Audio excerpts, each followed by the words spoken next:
What's going on? What's going on? This is Tenoonzie back at it again, chilling, chilling, chilling. This is the Red Cup. Welcome everybody for watching this pre-recorded production. Understand me? I'm chilling right now with the baby blue on.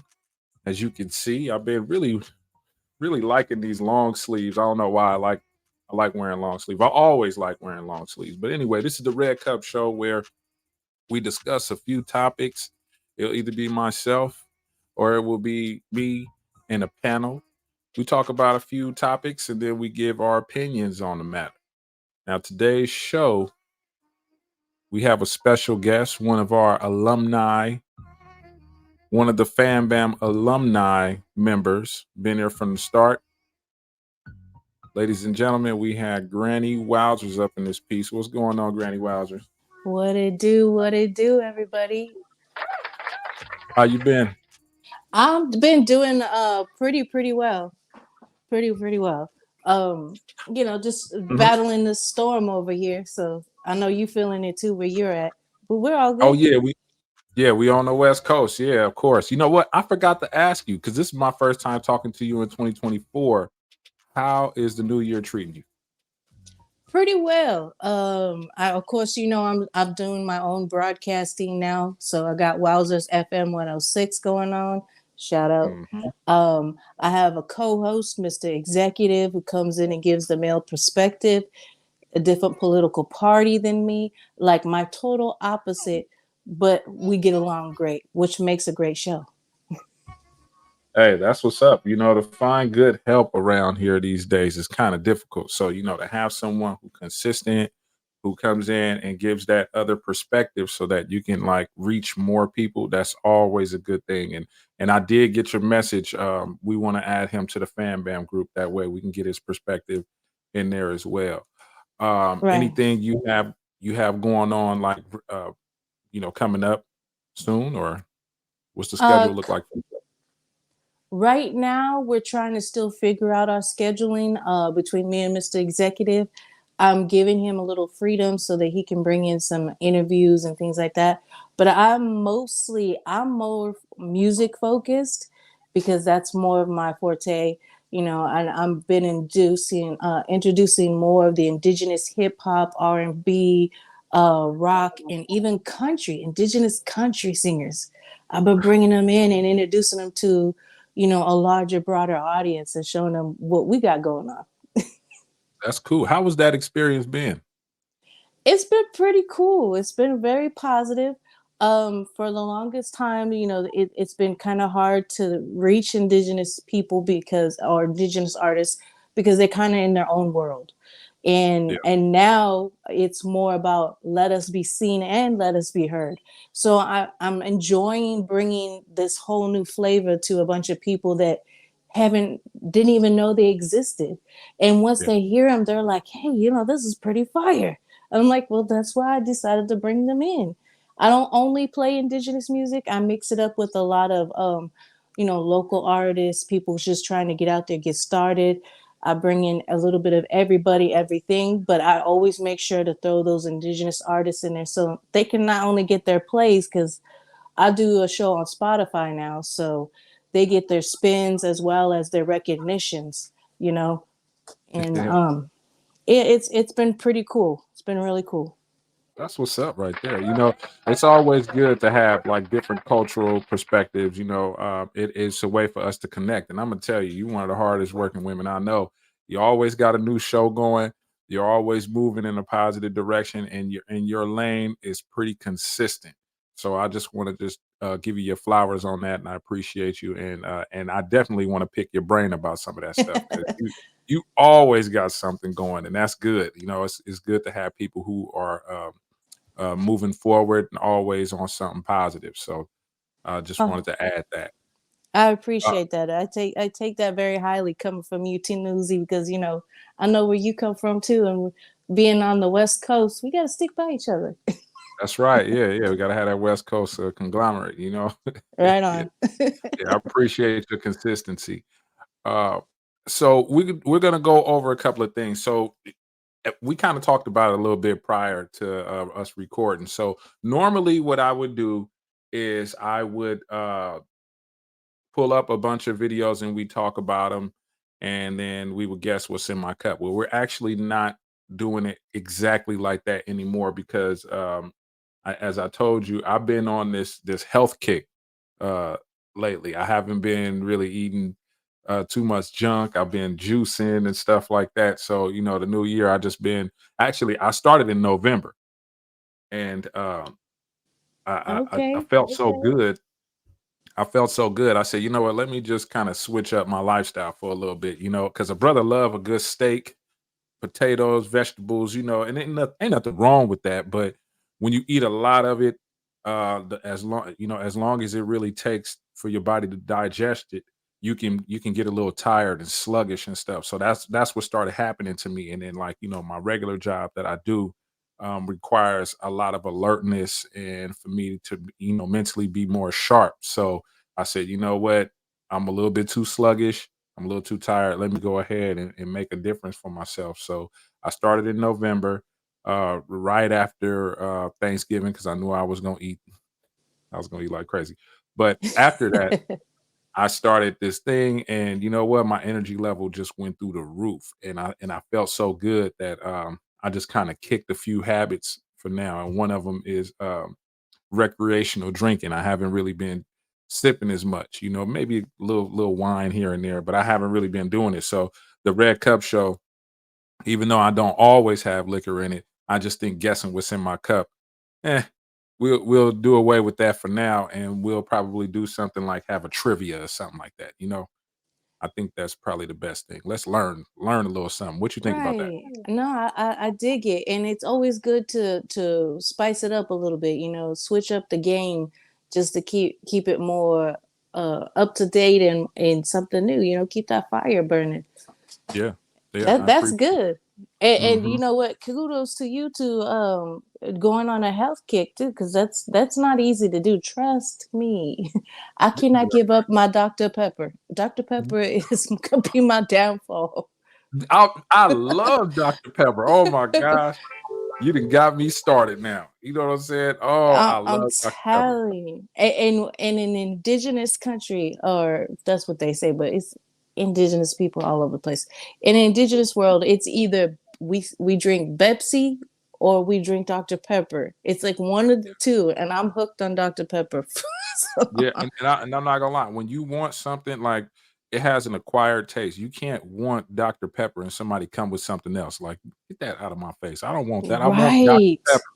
You know, it, me, I don't Mm-mm. want it. I don't want it. Look, nice and chilled, no ice. That's how much I like it. I don't even want no Yes. ice. Don't dilute it. I want all the flavor of that. I'm the That Dr. same Pepper. way. Give me the can, open it up. I got my cup sitting right here. I got a cold can of Dr. Pepper in it. don't give me no Dr. Thunder, because that Dr. Thunder ain't work, or Dr. Shasta, all of Mr. them. That's Pibb. not, no, I don't want none of that. I want Dr. Pepper, right? that's right. Exactly, exactly. So, um, now in the light of what we're going through on the West Coast, the storm, they've been having a lot of advisories out, especially on the freeway. They're saying, "Hey, you want to be careful out there. If you don't have to travel, please don't, because the extreme weather." And then it made me think about the way people drive crazy on the road, even when it's not bad weather. How's traffic been down there? It's insane. Right now my daughter just walked out the door, and she's 29, but she opened the door and I see cars going by, and I'm like, we just got a warning saying flash flood warning. Where you guys going? Right. Like, and it's pretty serious right here. I'm not too far from Compton, and we have some underpasses where some streets go through. And not only is it dangerous to drive the streets in without the flooding, but right now a lot of these cars are getting caught up in these underpasses, because you look and it doesn't look deep. It doesn't look like it's a whole lot of water till you're in it. Yeah, exactly. Yeah. And then the crazy part about it, people don't check their speed either. They still be driving like No. it's dry out there. Yes, and then they Yeah. hydroplane. It gets pretty crazy right here. I'm not gonna lie. I see a Yeah. lot of accidents. I hear a lot of sirens going through, and right now they even did a whole news broadcast just a few minutes ago, as a matter of fact, saying if you get caught out there in the waters, you might not get rescued for a while. So don't go out there because their focus is on, you know, the mudslides and everything, Right. and they're like, you know, you're playing with your life. So just stay home, people. If you're out here on the West Coast going through it, stay home. Exactly. Yeah, that's what I would do. So, what do you think about motorcyclists? Oh, I'm on the fence with motorcyclists right now because I'm a person who grew up with Harley Davidsons and what we used to call them Crockett Rockets. Yeah, yeah. um, I grew up with all that stuff. My father was a Hell's Angel, so you know I grew Mm, up riding on motorcycles. Probably before I could drive a car, I was on a motorcycle. But I've had a couple of my brothers have some serious accidents. I lost one of my little brothers not too long ago. He finally succumbed to his injuries from his last motorcycle accident. So wow. I'm kind of like, you know, maybe we need to have some reteaching some people on how to motorcycle safety, but not only for the riders, but for the drivers, because a lot of these people, the reason why I quit riding my bike, and I quit when my girls were in high school. I quit riding my bike because people used to drive into me. I'd stay in my lane. I wasn't one of those that cut between lanes. I Hmm. would stay in my own lane and cars would still try to pull into me. So, you know, Yeah, I think they really need to start teaching some biker safety to everybody, not just the bike riders. I think the drivers themselves need to learn it. But out here in LA, it's crazy. I know in San Francisco and the Bay Area, they were crazy too out there doing hot dog and stuff down the streets. But hmm, it's insane right here because they're filming it for the TikTok. yeah. And you know what? I could say driving in different cities in the United States. One place I do not like driving is in Southern California. There has not been one time I've driven down to Southern California and have not seen an accident, like Yeah, as it was happening. yeah. You know, um, another place, another place I really can't stand. I cannot stand driving in Florida. Oh my God, Oh, I thought people drove silly up here. Man, you got one car spacing in between yourself and the car in front of you, and they will still squeeze in that spot. And I'm like, man, they don't care about nothing. I'm through. I'm through. I couldn't stand it. I was ready to take my rental car back. Like, y'all can have this because this is a way for me to get caught up in some insurance stuff, man. These people don't know how to drive out here. But yeah. the reason why I brought up the motorcyclists is kind of what you said. See, people don't understand that motorcyclists, they have a way of driving, and you have a certain mentality because the safety aspect of it, like you don't have the protection that a person has in a car. No. So when people do dumb stuff, motorcyclists get really, really ticked off fast. Mm-hmm. However, sometimes they don't know how to cool off, and then things happen, because you get mad at somebody in a car, but remember, you still vulnerable. And I want to show this video real quick, and I want to show you. I want to get your take on it. So here we go.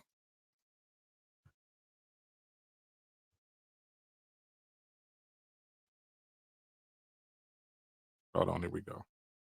Pull it up. Come on.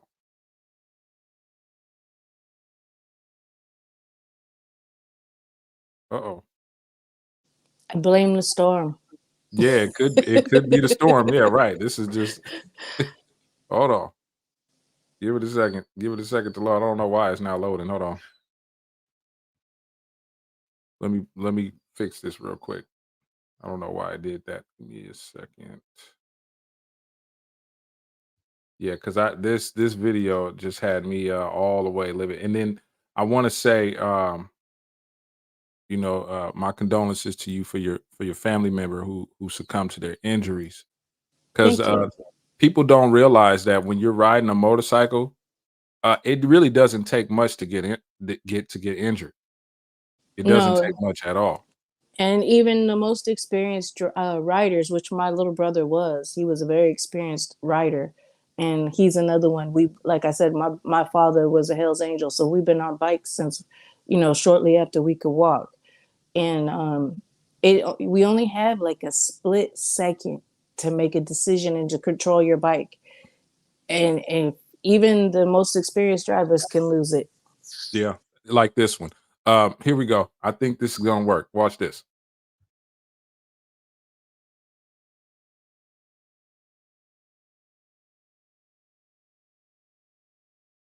Karma. So, at least he got up and walked away. I mean, people don't get lucky like that. Yeah. So as you can see, I didn't play it from the very, very beginning, but basically that car had merged into the lane, Mm-hmm. and he wasn't even in the frame yet. But when he did come into the frame, you saw him slap the mirror off, and he's looking at them, basically saying, "Hey, I was on approach." He felt like he got cut off, but he wasn't paying Right. attention and drove right into the back of somebody else's car, and you call it karma. Yeah, because I saw him hit that mirror. And usually, some of these motorcycle riders, they'll even kick your side of your car door, Yeah, hit your window. But I mean, that seemed like I saw him hit that mirror, and then he tipped his bike right after. I was like, karma, because yeah, it's like, pay attention to what you got going. I know that driver was wrong for getting in your lane, but this is your life you're playing with. You don't have solid metal surrounding you. It's your body yeah. and some fiberglass with some styrofoam in it. You know what I'm saying? And I'm like, come on. but now, and another thing people don't know about, like if you in your car, if you in your vehicle, even if you have a high performance vehicle, and you look at the RPMs usually go to like maybe 8, maybe 9 before you get in the red zone and stuff like that. But Right. when you look at these bikes, the RPMs it go all the way like 14, 15, 16. You know what I mean? Mm-hmm. Like these vehicles, they move, but they can also decelerate pretty fast. That's why I was kind of shocked that he got so mad. Like, I mean, he slowed down. He wasn't nowhere near in frame when that car got over into the lane. So I just found it interesting that he was still that upset. But like you said, karma hit him, and he he ran to the back The of that the car. the best part of that whole video is the fact that he got up and walked away. Absolutely, yeah, People don't always do that, and that's something that I try to tell these young writers when I see them. And they, of course, I'm a granny. I'm literally a granny, so I know they look at me like, well, what did you know about this? Oh, I know. mhm, I was such a hot dogger on my Harley Davidson at 16 years old. I ran right into a wall trying to show off in front of my high school man. and had to relearn how to walk again. So I still have the scar on my right leg from where my tailpipe of my bike burnt straight through my jeans down to the bone. See, people So don't understand that. I Yeah, know yeah, split my chin open and looked like I had two mouths, and on top of a burnt leg. So the motorcycles, if you're going to ride, I know it's fun to play around and stuff, but if you're really not an experienced stunt driver, stunt rider, whatever, you don't want to you just don't want to play with your life like that, and getting mad at cars cutting you off and stuff like that. Yeah, you're going to be mad, but you have to remember all you have protecting you, even if you got one of them rider jackets that are leather and the bone protector, everything, that's it. yeah. That's not metal. Your Mhm. body is not metal. And those helmets are just fiberglass and styrofoam. If you think I'm playing, take apart your helmet and see what's in it. Right. No, no, you're right. And little stuff. A friend of mine, he broke his leg. He was just making the right turn, and they do the counter steering. So he made a right turn and dipped too hard, and his tailpipe had hit the side of the curb. The curb was real high, and he tipped over. He was only going maybe 5 miles an hour. Broke his Yeah. leg just Yeah. that quick. It doesn't take much. And that you have to take accountable for the weight of the bike too. Yeah. And that's another big thing people don't, when they get a motorcycle, they have to encounter the weight of the bike and what their body is capable of holding up. Right. That's true. That's true. Because when I had my bike, I had a 1,000, but and that's a big bike too, and it's fat. Hmm. But you have to be very, very careful. Uh, when you're moving those bikes. You have to take the weight of the bike into consideration, as you said. Oh yeah, I ate a whole curb, Miss. I saw this bike. My last bike I had, it was small to me, so I underestimated the weight of the bike and ate the whole curb 2 minutes after getting on the bike for the first time. Yeah, and no, it's like and that. when I got off, my brother, not the one who had the motorcycle accident, but another brother of mine, I had five of them. My other brother, he was like, "And you've been riding how long?" And he just laughed at me. And at that time, I had a boyfriend too. And me and this ex-boyfriend of mine are still friends. And he loves to tell the story about how I ate the curb. He's like, Uh-oh. "Yeah, she been riding for so long, but she still ate a curb." That's right. That's right. Now I'm glad that you spoke about boyfriends. So, did this boyfriend, was he a responsible person? Yes, he was. He was pretty good. But at the That's time when I ate the curb, I wasn't going very fast, like what you were talking about. Like yeah. I did maybe 3-4 miles an hour, and I just underestimated the weight of the bike, and I ate the curb right in front of them. So I was more embarrassed than anything. Oh, that's And they yeah. both him and my brother were standing there laughing, and my brother goes, "That's your lady." He goes, "Yeah, but you're blood related." Right. Yeah, don't blame the skills on me. Yeah. So, that's interesting. So when you went on dates with him, did y'all ever ride bikes to dates? Oh yes. He just sold. We're friends now, but he just sold his bike. I think like last month. So yeah, we used to ride together. Like, did you ride on the bike with him, or you Um, rode your own bike? Sometimes I was more because I've been riding for so long, and I'm kind of a tomboyish. Um, I'm more of a let me ride mine, and we'll ride together. You ride Yeah, yours, I ride mine, right. because I don't like being the backseat driver. I hear you. I hear you. Yeah, it's a dangerous thing. And then, when you first meet somebody, you really don't know how they are. I mean, Yes, in that case, you've been around them and riding bikes, you've seen it, but like you said, even if you experience something bad could happen. But right. let's say if you met him and you went out and then come to find out he had a stolen bike, how would you feel? Oh, that would not fly with me. Yeah. That would be end right there. Yeah. Um, Right then and there. I'm not gonna snitch him out. I'm not gonna say, "Hey, I know where this is a stolen bike," but I'm not gonna do none of that. Mhm. But I'd be like, "Nah, we can't," because I know how it feels to have something stolen like that, and I'm not gonna be cool with somebody who's doing it. Right, right. Okay, well, that brings up our next video. So this lady, she goes out on a date. This young lady goes out on a date, and they have a very serious encounter uh, with PD. In fact, let me just go ahead and play the video. Here we go. This is what I get for going out on a date instead of going to work. Yeah, they talking about it's a stolen vehicle. What you mean, sir? Like, what do you mean? I still accused, so I might just go to work. But now I gotta pay mad money. This man should have just gave me like this. This is why I cannot go on dates. I do not go on dates. So this is exactly why. What do you mean if he's in a stolen vehicle? Like, what do you mean? First of all, Okay.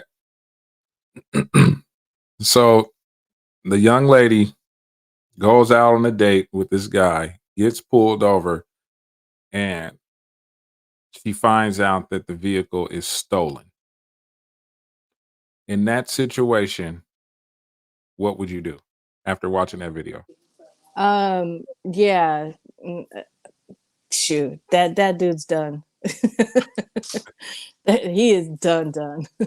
And please don't remember where I live. Don't remember my phone number.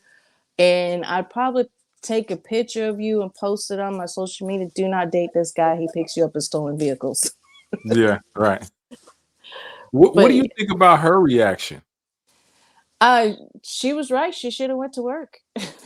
Yeah, yeah, I mean, she was pretty cool about it. Most girls get like, "Oh hell no, this mother sucker did. He picked me up in a stolen car. Here we are getting PD back there." They would have went and been loud, but she was pretty calm. So I kind of like her attitude and everything and how she handled it. So not bad at all. Yeah, I can see that. Initially, I was thinking that it didn't appear that she took it as seriously as she should have, because when you in a stolen vehicle, that means you're subject to holding that charge as well. And Yes, yeah, you can be, but there are some circumstances. Like clearly, she had no idea.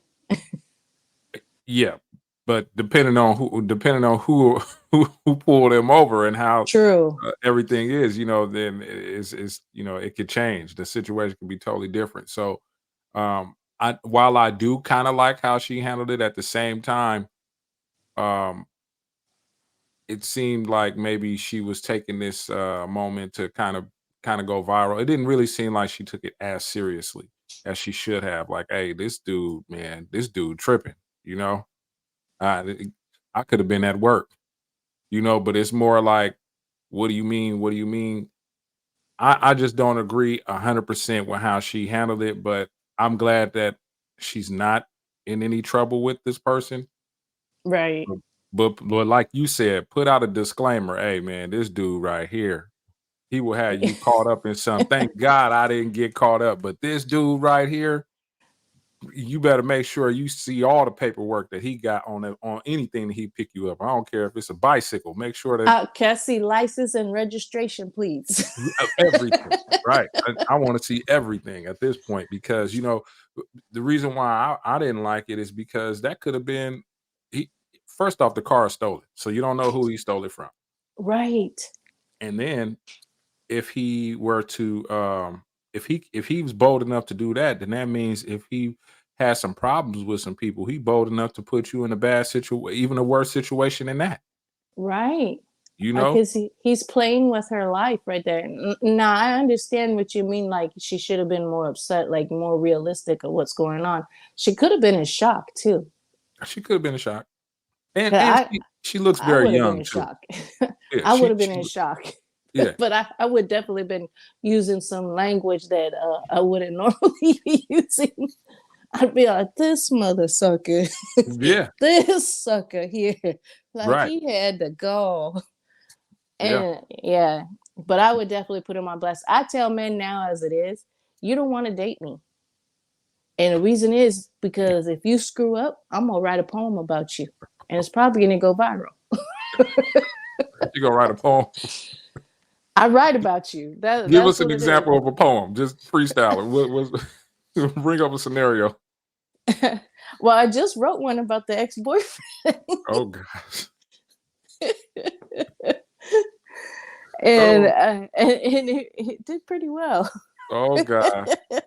Okay, okay. Well, we'll save that thing. Speaking of that, I accidentally stumbled upon a erotic poem live, Hmm. and I must have came in at the peak of it. I mean, he was in the middle. Oh. He was like, "Hurt me, squeeze me, pinch me, but don't bleed me. I'm Oh looking no. at your thighs, and I'm looking with both my eyes, and you had squirted some substance, and it made me cry, but it smelled so good, I started to rise." I'm like, "What the hell is this man talking about?" He scared the shit out of me. I got up out of there so quick. Poetry. Yeah, It's the interpretation, man. It's all in the interpretation. yeah. I was like, "Okay, brother. All right, we gonna leave that alone." But yeah, them erotic poetry. I mean, it's interesting. I just thought that I should have listened from the beginning. I came in at the climax, and it was very intense. And I'm like, "Oh shit, man. Okay, let me get Yeah, out of here. It's I too much do for my ears." I do the implied. I I don't do the whole deep into the dive end of it. I do all if I do sensual poetry, it's implied. It's like you really have to listen to catch what I'm saying, and you're like, oh damn. Yeah, But if you don't listen, then it's gonna sound good still, but you're not gonna know what I'm talking about. I don't get into the explicits, which a lot of people don't. They're like, you're 51 years old and you still don't talk. No, I don't, and I probably will never will. Yeah, that was a lot for me. A lot, but like I said, if I would have heard it from the beginning, then I would have heard the build up, then I'd be able to take it. But he was mid right in the middle of it. Oh no, I've heard some doozies. I'll tell you, and they weren't good either. Yeah, I was thinking like, shit, man, is the girl he talking about all right? Is she still alive? Shit, the way he talking, shit. I grab your neck and squeeze hard, and then I look around and I saw you fall, and I tried to shake you, wake you up, and I was like, damn it, I still didn't get the. You know what I mean? Like, Yeah, what are you doing? I think this is talking about a damn homicide, man. I don't want to hear this shit. But yeah, anyway, I don't know. The erotic poetry erotic poetry is just something else, man. But I kind of like it, but we just got to look up some of the people's backgrounds before we Right. let them get on stage, man. Don't be telling me about some shit you did. Now we got to find a body. But anyway. Sorry. No, because I've written some stuff and people were like, Granny, are you okay? Mm-hmm. Yeah, I'm fine. I got it all out in my words. I'm done now. Man, I was like, yeah, it's crazy. But so have you ever had neighbors where it's like no matter what, it's always something going on at their place? Like you always see the police lights and you like, oh, there they go again. They at it again. Yeah, he lives right across the alleyway, right here, right outside across from my window. Mm-hmm. So that's my neighbor. Okay, so what do you think the primary cause of the police keep coming around? Just in one word. Loud music.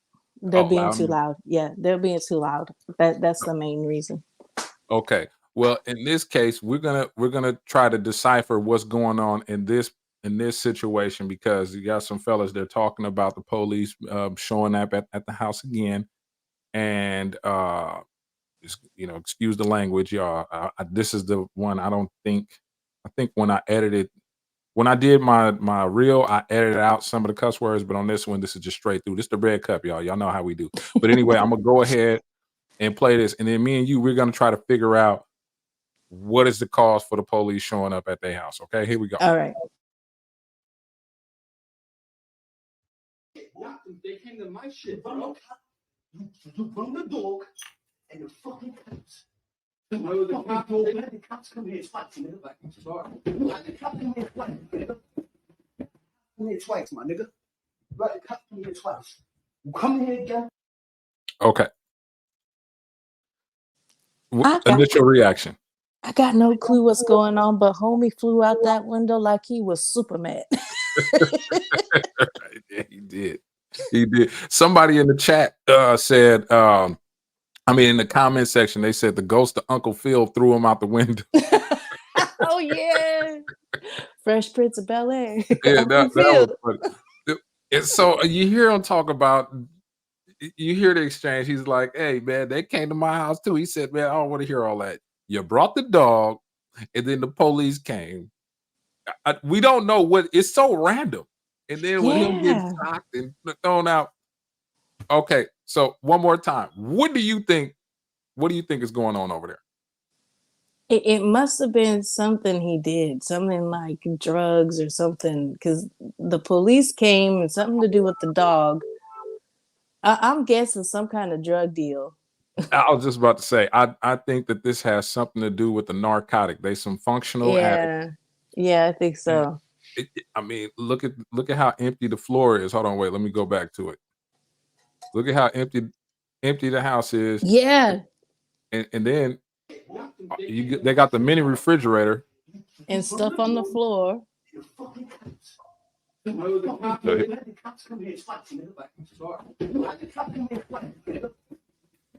Oh yeah, that's some drug stuff right there.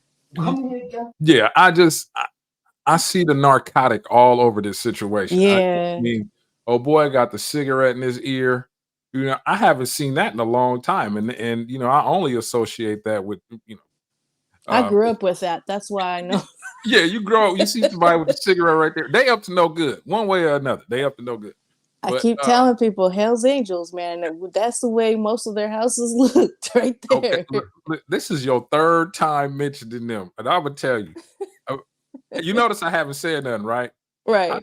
I done dipped up on their headquarters on accident. Was like, oh shit, let me get up out Well, of here. yeah, you're in the A area. Right there. I'm telling you. My father, it's old news now. I mean, he's been long gone, so it's like I talk about him a lot and things that he did. But he was pretty famous. He ended up on an episode of Cops, Oh gosh.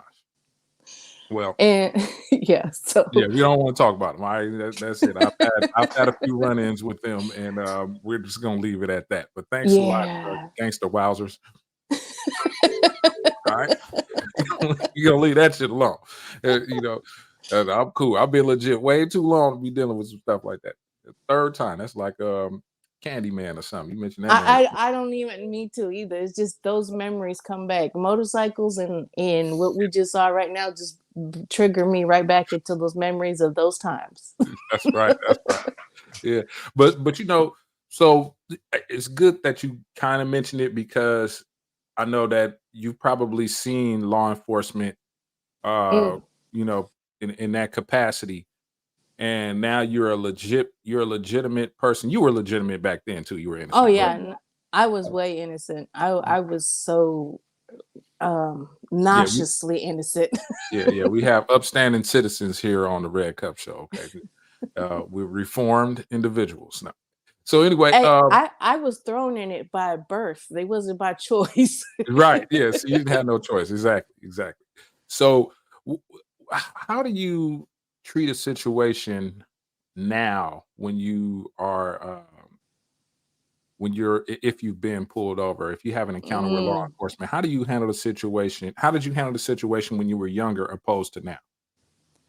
Well, my last encounter with that type of a situation, I was in my 40s, and they actually pulled me over. I was driving my mama's car. Mama's gone now, but I was driving her car and I was taking it to a shop to go get fixed. But it had Indiana plates, and I'm driving in a bad area of Los Angeles, Hmm. and they pulled me over because they said the car was stolen.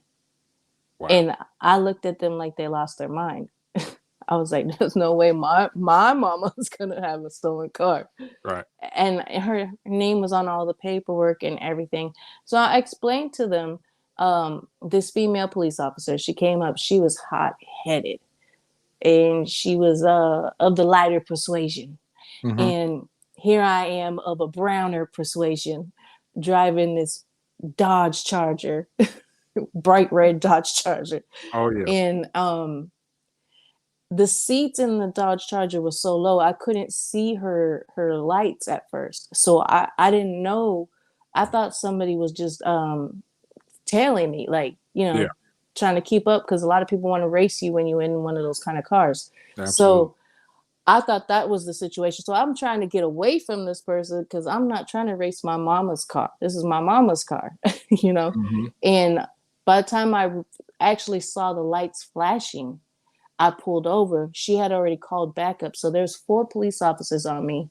They pull me out on the car, immediately handcuff me, sit me on the sidewalk, and she's proceeding to tell me how this car is stolen, and I'm telling her no, it's not. And she says, you're not the person on the registration. And I said, no, that's my mom.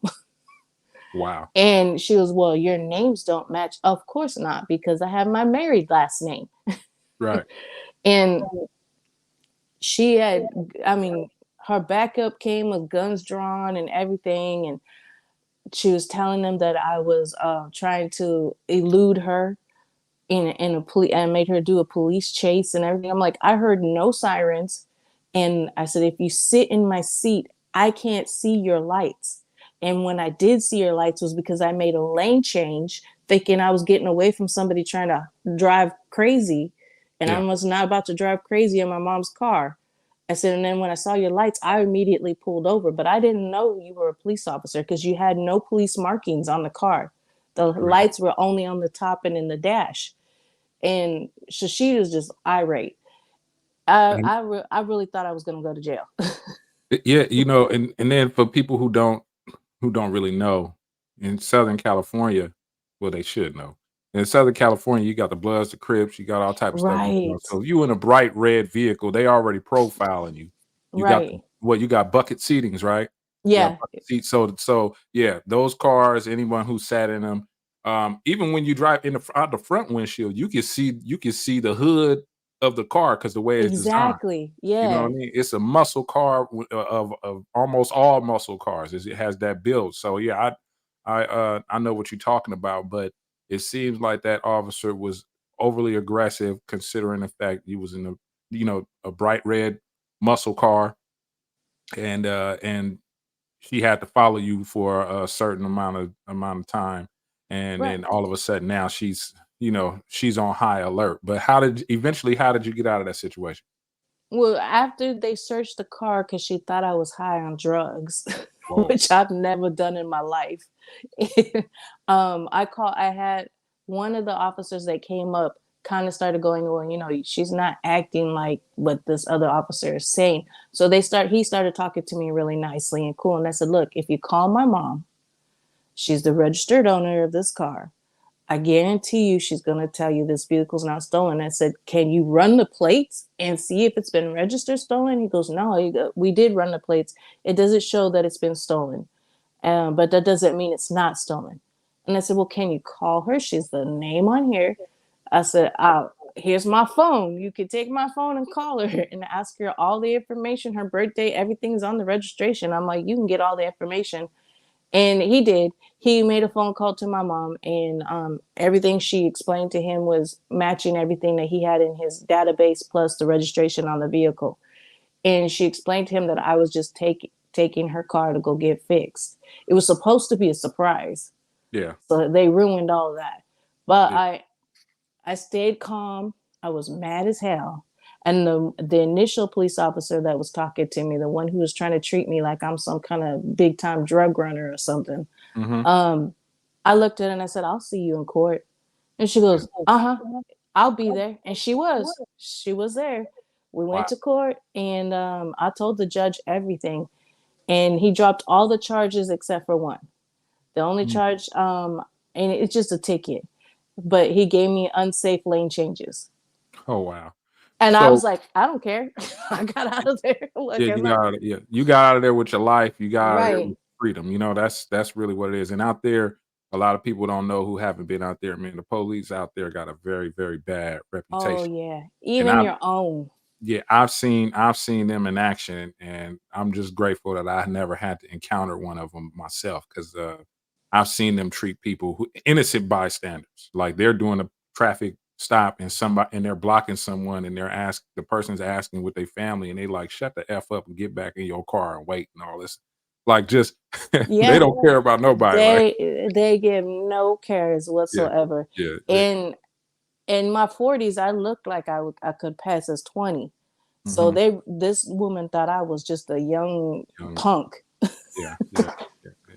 Yeah, that's what's up. So that brings me to this situation here that Waka Flocka was talking about. I don't know if you've seen it before, anybody else, but he did talk a little bit about his encounters with local law enforcement, or just law enforcement in general. And this is what he had to say. We're gonna give our take on this. Country towns and still got respect. Mhm. I cut all my lights on, put my keys in my fucking ID on top of the window and cross my arms and roll every window down. Yeah, I do the same thing. You know why? Not because I'm black. Because I got enough respect for your job. I don't know what the fuck you deal with every day. Mhm. You all listen to dispatches of rape, killing, stealing, all this shit every day. So from my knowledge, you just as gangsters, if not worse than a guy on the streets. You actually need to get mental evaluations every month. Because you think life is full of corruption because that's all you work in. So I actually can sympathize with you. So let me help you out. Yeah. And I've always been like this. When I was younger, police sit me down and get my ID, I give them my social security number. Back then, they're like, damn, like, you think I'm not hot. Yeah. So at least out of this group, I'm not your threat. And then how do cops treat you when you do that? Way different. Okay. What do you think about it? I think he's playing with his life is what I think about it. I mean, I told you I got 5 brothers. Two have gone on. The baby of the brothers had a police encounter, and it did not go well. And that's why he's no longer here. But I will tell you, even if you comply, and I'm not speaking negative against police officers. A lot of them are, like they said, they should be having mental health checks regularly, like every other week regularly. But even when you comply and you give them all the information, some of them are just set to get you. Yeah. And they will figure out any way to do it. I mean, they're pulling over other police officers because of the color of their skin.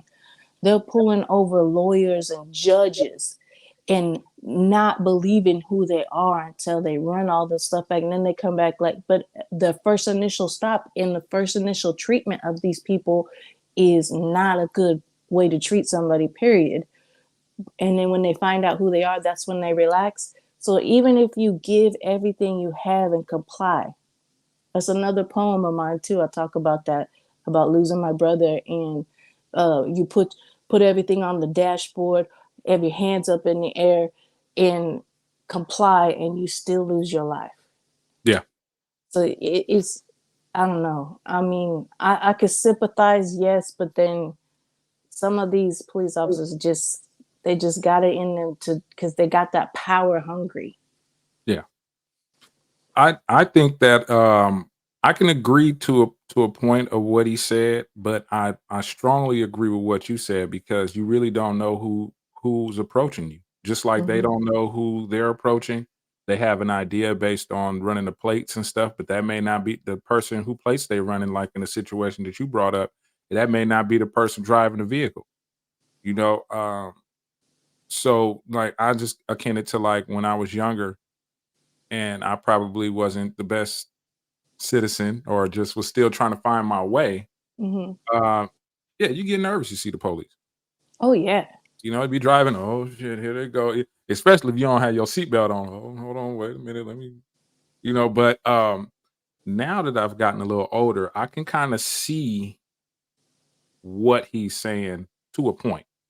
Um, yeah, I'll take my key out the ignition. I might even put it on the roof of my car. Take the keys out, put it on the roof of the car, got my ID out, window roll down, and I asked them, how may I help you? Because I'd have been legit for so long, I really don't even have time for it, you know? And And then after that, I I understand. I listen after that. When I ask, how may I help you? Then I'm listening. And if at any point I sense that they're like really starting to escalate the situation, when they're the one with the gun and all that, I'll quickly, hey, take me in, because I don't feel like dealing with this. Either bring your superior or just take me in. I'll deal with the judge, because I don't have time for it. I got money to bail out. I'm not worried about it. Because as you said, your life is on the line with some of these officers. You don't know what they've been through all day. You don't know if they have what prejudices or anything like that they have. Mm-hmm. You don't know anything about them, and you count on them to just come and do their job, but they're human beings just like everybody else, and they may not be having the best day. Like that officer, she was aggressive towards you because she felt like you were trying to evade her. An officer may run my plates and then see me and be like, hey, it got to be something. Let me see if I can get something, you know. Right. And you have to be able to exercise your right to be quiet. And I think a lot of the times, Yes. folks folks fall into that game where they'll try too hard to try to show an officer that you know your rights and stuff like that. But at the end of the day, they can inconvenience you. And you can know your rights. That's something else I've been talking to a lot of people too. I'm trying to learn to shut my mouth Yeah. really, really bad. But as I've gotten older, like my minivan, I'm driving a minivan instead of a 71 Monte Carlo like I used to, you know? So that makes a difference too. What you drive does affect if you get pulled over or not. People don't realize that. but what you drive does draw attention, and colors too. All of that stuff is real. On my minivan, I have autism stickers all over the place. I don't even get glanced at. And I'm not saying to do that, but I'm just saying, you know, for me, I did that because not only of my own autism, but my son, you know, and he's big for his age. And the bigger he gets, I want these police officers, when they approach my van or whatever vehicle I'm in, the first thing they're going to see on this van all over, and I mean on every angle of the van, there's a sticker somewhere saying emergency responders, child with autism is in this vehicle. Right. Driver has autism. On my driver's door, it says autistic mother. And that's for the police to know right away. We might not comply correctly. Yeah. You might talk to us. We might not be able to respond to you correctly. And if anything should happen beyond that point, and either of us lose our lives or both of us due to whatever's going on with this police officer, that's a lawsuit my family could pursue, because they will know for a fact there's enough notification on this vehicle to let you know what you're coming up to, you know. You know what? You just reminded me of a video that I was working on doing, and I kind of wish I had already done it, because that goes in alignment with this one video that's out right now, and you probably seen it, where this couple, these two parents, they have a child that has mental illness. I think he's 13 years old, and you never hear the boy speak, but he appears to be autistic. Oh, I do know the video. And then they called the police. Did you see that? Mm-hmm. And then the police they're handcuffing them, and you know, they're kind of, I cried. I mean, it is so sad. And I don't know if I felt more upset about the officer doing what they did, or the parents for even putting him in that situation to begin with. I I was just, I felt so disgusted hearing the parents, both, because he had both his parents, but Mm-hmm. hearing them saying things like, "Oh, I just can't take this anymore," and this and that, and it's like they giving up on their child, and they causing more trauma to that child. It's bad enough he has it, he has challenges communicating, Right. and then you have strangers coming and trying to subdue him. I mean, how else is he gonna react? I, He's I gonna will kick, he's gonna bite, he's gonna scratch. You know? I will say that officer handled it pretty well, Yeah. because most of those officers will not put up with anything, and they don't care what you got. If you any type of combativeness, they're not going to handle it that well. I still made me cry before for the fact that the parents felt that they had to resort to that level to have to call in the police. So one thing I would love people to know is, do not ever call the police on your child for special needs and things like that, because they will not be sympathetic. They No. don't always know how to handle it. Some do. Some officers do understand and can recognize. Most of them will not. The Right. majority will not. And what could happen is you call them for help and they take your child. And that's just the cruel reality of it. Yeah. Because dealing with autism and things, one thing that can happen, you could be verbal in 1 minute and be perfectly talking and verbal most of the time, and then when you're under stress like that, you become nonverbal, and the only thing we think about is, how do we get away from these people? We don't know these people, they're touching me, I don't want you touching me, you Exactly. know. And it's not something that we can fully control. Exactly. And And that's the sad part. I mean, I saw that video and I was like, ah. And but even though the officer did, in a sense, handle the situation all right, it still was certain things that he said.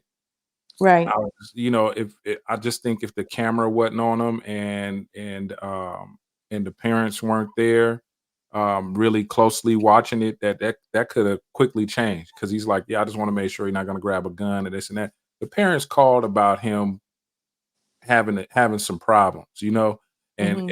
and maybe they didn't verbalize properly what they needed, because you would think that they would contact like EMT to come and get them and take them to the hospital, not to have the Right. police come and get, like, it's just, why would you dispatch the police to come and get a 13-year-old child that is having an episode There are no weapons. There are no, there's nothing else going on, but they're notified that yes, he has mental illness. He may do this, he may do that, but he's still a child, and I don't know. I just think that the response team, whoever dispatched them out, I just felt like that was just the wrong crew to dispatch out. He needed help. It absolutely is the wrong crew, and that's something that here where I'm at and wherever I end up at, there's petitions and things. There's some floating around online too, but you really got to focus where you're at in your city wise and stuff. I have even emailed police stations and sheriff stations and asked them if I could for free come in there and speak to them about different signs of autism, how to deal with people like myself, like my son. And this is kind of stuff that as parents you have to do, because we need a different program to come out. But when you call 911, that's something we have to have our own number and everything, so we don't call 911. But when you call 911, yes, they send an EMT, but they also send a police officer. Even if you're having a heart attack, there's a police officer that still shows up with the EMT and the fire department, at least here in Los Angeles. So Yeah. it's always going to be at least one officer. Even if they don't stay, they have to pull up for the 911 call. So you don't want to call 911. Exactly. We need our own mental health number to call. Now, you call in a police officer when it's beyond what somebody can control, like say there's a gun involved, a knife involved, then you have no choice. Yes, they're still having a mental health challenge, but now it becomes threatening to other people. Yeah. Excuse me, you guys, I'm coughing. Yeah. So we got, okay, real quick. So we have Leah that came in. She jumped in and out. Oh, okay. I just want to let her know real quick that you have to give StreamYard permission to access your devices so that you can actually hear us. It's saying that your devices are not connected. So I'm in a chat right now, just letting her know to try again. But the first time she got on, I actually saw her. I think she did it right the first time. I just didn't pull her up. We'll discuss all that stuff later, but we're pretty much wrapping things up now. If you wanted if you have any advice to give to anyone who's in that situation where they have someone with mental illness, what advice would you give them when their child is having an episode like that? First of all, I would say keep in close contact with your pediatrician. If they're an adult, keep in close contact with their doctor that they are used to dealing with. Um, Always keep, and I hate to say this, but it's the truth when they get to, because my son's already 5 feet tall and over 100 pounds at 9 years old. So he's going to be a big guy. So I'm Mhm. already preparing. Um, Keep some sort of sedation. And that's only for the severe episodes, because you want to make them mellow, calm down quickly, mellow them out, and then drive them. If you don't have a program in place where you live, where just mental health services come out, they used to call it the paddy wagon back in the day, but Yeah. it's no longer that now. It's just a regular ambulance. But then you drive them to the mental hospital. It's better to take them to the mental hospital or have somebody take them to the mental hospital than you call 911. 911 should always be the very last resort. There's always something that will calm your child down. You should know your child better than anybody. For my son, it's a song. I'll turn on that song and it's the same song he's had for freaking forever. And I love it, but I hate it at the same time as I heard it so much. But Yeah. it works for him. He'll go from a full on crying meltdown mode where he's slapping walls, pounding on glass, hitting me, and I play that song and it starts to calm him down. Yeah. But I would keep whatever, talk to your doctor the safest way to, like a pill or a liquid that you could pour in a drink and give him something to drink. Or if you really, really have to get it seriously, to the point where you have to do an injection, then you need to have somebody who also stays with you as a caretaker to be able to give him an injection. But I suggest more like NyQuil or something, you know, just enough to calm them down enough so you can mobilize them into the vehicle to get them to the hospital. And then it's the safest way to keep your child alive. The last resort you ever want to do is call 911. Yeah, yeah, yeah. I agree with that.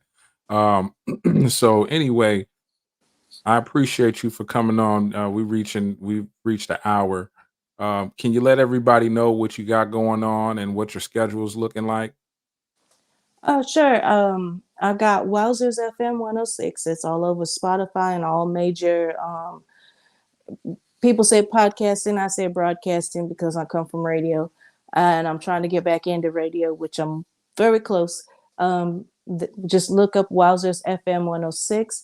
FM stands is my mother's initials and 106 is her birthday. So we do talk, music, and interviews. That's beautiful. Yeah, I do appreciate you for that. And we're gonna continue to do the Red Cup shows. I have them. I try to do recordings as much as I can throughout the week, but I'm planning on starting to put the shows back on YouTube. I want to have them up every Sunday. What we're going to be doing is some more recording. I'm trying to get as much content in as I can, and I'll be putting a whole lot more reels. As you've been noticing, I've been putting a lot more reels on Mhm. on Instagram, staying more consistent. So if anyone out there who wants to get on the show, get on the panel, go ahead and DM me, go on my profile, DM me, or send me an email at tenoonzie@gmail.com. Any topics, any videos, any links, anything like that that you have, you just send it to my email or DM me, and we can talk about putting together a show. And shout out to the FamBam group. You know, that's an exclusive group where the majority of the folks who get on a panel, they're more than likely a part of the FamBam group. As I said earlier in the beginning, Granny Wowzers is the alumni. She's she's won the most prizes, and she has been very supportive. Very proud of what she's doing, and I'm glad, very grateful that you are here. Um, but we're gonna go ahead and wrap it up. So we'll probably be back at it next week. Next Sunday, I'll probably do it. And I want you to be safe out there, down there in Southern Cali. You know, try to stay dry and hopefully just stay home until the storm pass by. Oh yeah, I'm no dummy. I'm staying inside. I already ordered my groceries. They were delivered, so I have not touched my minivan in 2 days. I feel you. Yeah. Minivan. All right, don't get it twisted, y'all. Y'all see Granny Wowzers in that minivan now. All right, now she said she, her affiliations. No, let me stop. I'll do Hey, you know, the best thing ever is going to a VIP party or invite and Mhm. they have valet parking. Yeah. I love to pull up in my bright gold minivan and say, here's the keys in the faces that they give me. Chuck Yeah. D lost it. He had a great time with that. Yeah, he saw you pull up in the van? Oh yeah. I met him at the Grammy Museum and they have valet parking. I do Mhm. the valet parking. Don't get it twisted. I'll do Yeah. the valet parking. I pulled up in that 2001 Toyota minivan, all gold out, and I handed the You valet jingled parking, and he was laughing. you jingled the keys too, like, I was like, Here "Here you go. you go." Here you go." Valet was Well, like, I was like, "Watch out for that. Don't forget to set my alarm. All right." "Don't scratch my shit either. You scratch my car, I'm scratching your ass." Now, anyway, um, Serious. yeah, that's real talk. But well, anyway, I appreciate you for coming on, and we're gonna go ahead and wrap it up. And like I said, thank you, and I appreciate you, and I can't wait to have you back. And we're gonna get your co-host on here one of these days. I hope that he doesn't mind coming on. I would love to get his perspective. Oh yeah, for sure. Mr. Executive is a good one. And I appreciate you having me on with you. It's always a great time with you, Tenoonzie. Okay, all right, all right. Well, I'll see you now. You take care. You too. Bye All bye. right, peace. All right, all right. So there we have it, y'all. This is the closeout. Once again, I appreciate everyone for watching. And just remember that we're going to be on YouTube. I'm gonna try to post them every Sunday, but until then, you can always you can always check me out on Instagram. Okay, you're gonna see I actually cleared out everything on my Instagram, and I started off fresh 2024 because I am going to be looking at a few of the things that I need to work on. And the way that I'm doing it is by starting off fresh. So you see all new stuff there. And that's how we gonna run that. But anyway, I'll holla at y'all on the next one. I'm gonna play this video on the way out. This is my guy right here coming with this song called Dope. It's an old song, but I just like to show a little bit of love to him. He said he's going to be working on some things, and I just want to kind of put him out there real quick. So this is my guy, Marshall Jones, with Dope. And we out of here. Peace. Yo boy, come on. Yo boy, so D-O-P-E.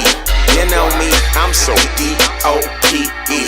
Listen, okay. This a dedication to all the niggas who hatin'. It's written with such frustration. Look back, I'm losing my patience. Frankly, I'm tired of waiting the base. Representation should be by my own creation. A man who can move a nation. Now please stand in ovation. I need a round of applause. Chicks who twerk for the cows. My niggas welcome to ours. I'm the shit you checking your drawers. Attempt to call for the laws. Yep, you might need that assistance. Medical attention. Set it off, that's my position. Who ready? You else is listening? For the rest of you weak niggas drifting away. Tell me I'm lying. Matter of fact, why you denying what lies beneath? When you following my beliefs, now you feel the heat. I told you I will be coming. You niggas who had something, me now you running from he who had came from nothing. Branding him, now you ducking. Tell me what's up and something, nigga, or something. Cause nigga, I'm done.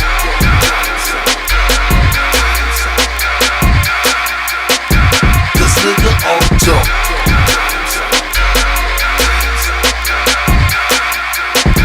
Cause nigga, I'm done.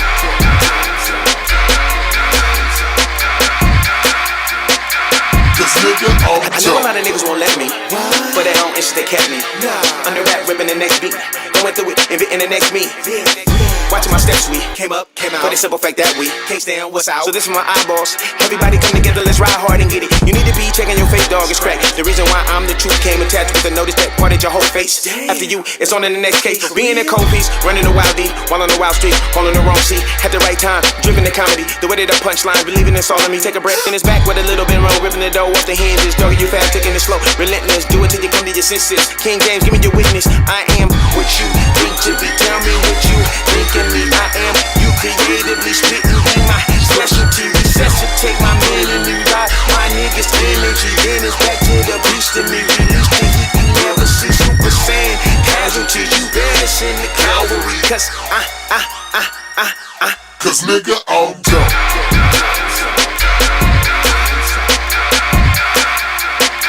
Cause nigga, I'm done.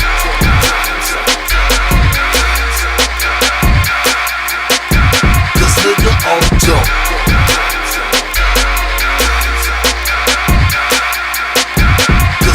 I'm a problem with policies, probably pocketing prophecies. Never needed the privacy. Open book, you can ride with me. Do or die, would you like to see more? What can be honestly when we rise up a dynasty? There's no more that's denying me. What I'm serving, I'm rightfully taking over. What a sight to see. Put a twist on this punishment. Put the scripts on that running shit. I don't dare to be confident. No illusion, no politics. When I write, you stick to the script. Just two of us distinguished. Just we were put here to compliment what we are is true dominance. I am my brother's keeper, student, schooling the teacher. Every other day but Sunday you find me being a preacher. The black jack reaching with AOB in the feature. With open arms, can you weather the storm? I'm a little bit out the norm. My ways keep me running on, and I like Whitney, complicated like Britney. You tell me who gon' come get me? Decipher this code Cause that nigga, you are. I'm done.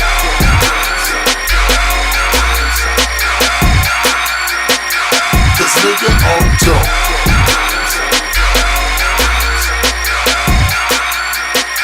Cause nigga, I'm done.